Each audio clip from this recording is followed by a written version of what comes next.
Allora, diamo parla di immigrazione e di demografia. Et poi di nous finalement di natalità. Mais on va parler de ça, pourquoi? Parce que vous avez tous vu, ou beaucoup d'entre vous ont vu et lu l'article qui est sorti d'encore ce matin. Alors, Indegor ce matin ne parla nusuante perché chi di una realtà di un nostro quotidiano. Sapete come tutti i gabuani, tutti i principi di la nada ci parlano di un fatto che la Corsica è cresciuta a un livello di sua popolazione.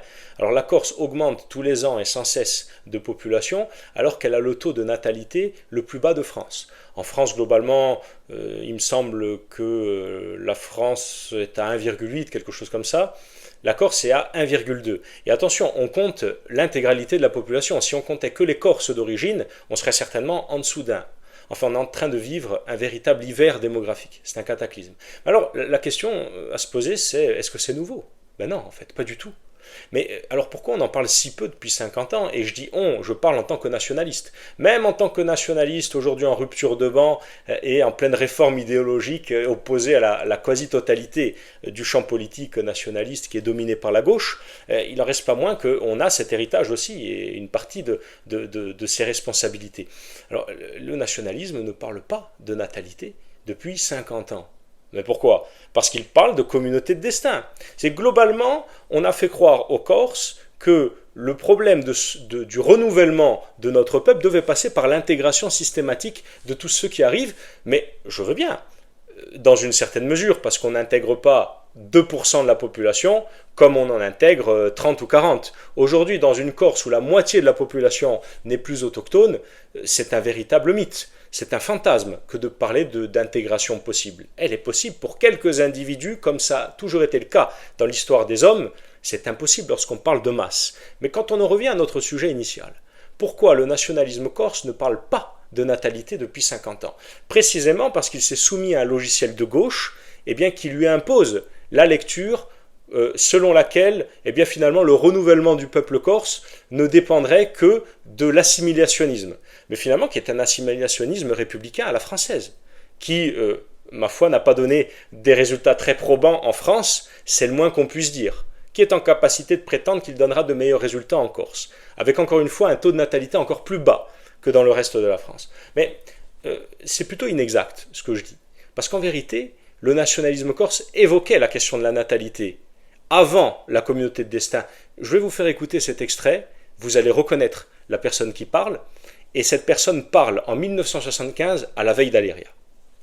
Par le jeu combiné de la balance démographique, de l'exil des jeunes Corses féconds, de l'apport massif des jeunes étrangers féconds, par le vieillissement des Corses de l'île, de plus en plus stériles, le peuple corse est en danger de mort, car sur 2800 naissances annuelles, 1600 naissances seulement sont d'origine corse. Le bilan actuel général du schéma, ou de la charte, comme vous voulez, est tragique, sur tous les plans, culturel, économique, ethnique. Vous l'avez tous reconnu, cette personne qui parle, c'est Edmond Simeoni. Et lorsqu'il parle de cette façon, il est clairement sur une position de droite et très à droite.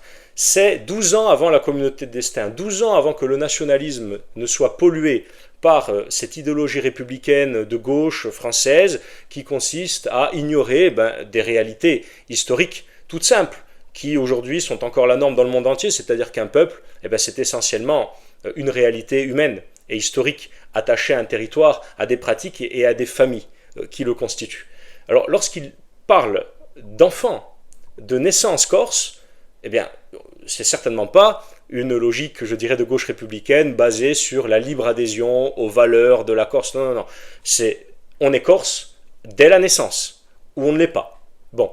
Mais c'est quand même quelque chose à prendre en compte et ça n'empêche pas l'intégration d'un certain nombre de gens qui, s'ils ne sont pas nés corses, ne le seront jamais, mais qui, par tout simplement l'alliance, le mariage ou le fait de fonder une famille avec un autre corse, ont tout à fait leur place ici. Il n'y a pas besoin d'inventer qu'ils sont corses. Mais en remettant toutes ces réalités en perspective, on se rend compte tout simplement que la réalité nous revient en pleine figure. C'est qu'en effet, on peut continuer à parler de communauté de destin, de la fameuse machine à fabriquer des Corses qui ne marche plus, mais qui en fait n'a jamais existé.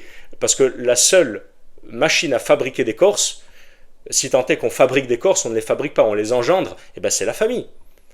On produit des Corses eh bien, dans des couples qui font des enfants, et dans des couples où l'un des deux est corse, ou les deux sont corses. Pourquoi? Parce que c'est dans la famille qu'on va transmettre tout un tas de choses, même inconscientes, des choses intuitives, qui font que la personne est ce qu'elle est. Et qu'on le veuille ou non, c'est quand même pas anodin d'avoir un grand-père, un arrière-grand-père, des ancêtres enterrés sur cette terre. C'est ça aussi qui définit l'identité et qui fait qu'on se sent concerné par l'avenir de ce pays, parce qu'on est concerné aussi par son passé. Et quand je dis l'avenir, le passé, je parle aussi du présent, évidemment. Voilà. Donc, c'est évidemment des réalités qui s'imposent aujourd'hui, qui s'imposeront demain, mais qui vont pousser aussi à une redéfinition du nationalisme corse, également sur ces sujets. Comment peut-on être nationaliste corse en 2025 et ne pas parler de natalité?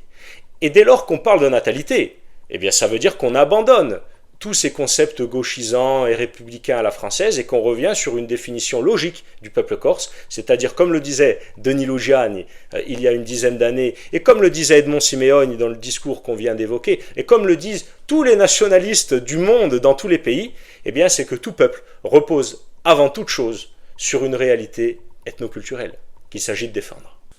Et puis finalement, il y a une conclusion qui apparaît logique, eu égard à tout ce qu'on vient d'évoquer.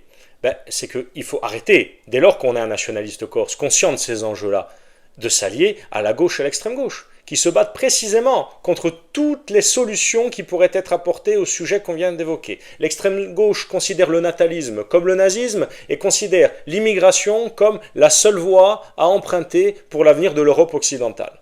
Et nous, on sait que c'est la chute de la natalité et l'absence de politique nataliste et l'augmentation permanente des flux migratoires, d'où qu'ils viennent, qui sont en train de condamner les Corses à devenir une minorité sur leur propre terre. Voilà. À disparaître, je ne sais pas. Mais enfin, disparaître, non, on ne va pas disparaître. Mais un jour, on peut représenter 20 ou 30% de notre propre pays. Voilà. Et je pense que c'est quand même quelque chose qui n'est pas anodin et qu'on est en droit, surtout en tant que nationaliste, et en devoir certainement de refuser. Mais refuser, ça ne veut pas dire s'en plaindre. Refuser, ça veut dire établir les stratégies politiques qui vont permettre de s'y opposer. Et les seules stratégies politiques viables, logiques et crédibles, eh bien, c'est de trouver des partenariats avec les forces qui, en France et en Europe, sont favorables à des politiques natalistes et sont opposées aux politiques d'immigration et invasion. Et ces forces-là, elles ne sont qu'à droite, et très à droite, y compris avec des forces qui peuvent être opposées ou sceptiques vis-à-vis du processus d'autonomie et de la question corse en général. Mais ces forces-là n'ont jamais été travaillées par des gens comme nous. Tous les nationalistes auxquels ils ont eu affaire ont été depuis 50 ans des gauchistes. Dès lors que c'est nous qui prenons langue et qui commençons à parler avec eux, eh bien l'atmosphère s'apaise immédiatement. C'est vers ces forces-là qu'il faut se tourner.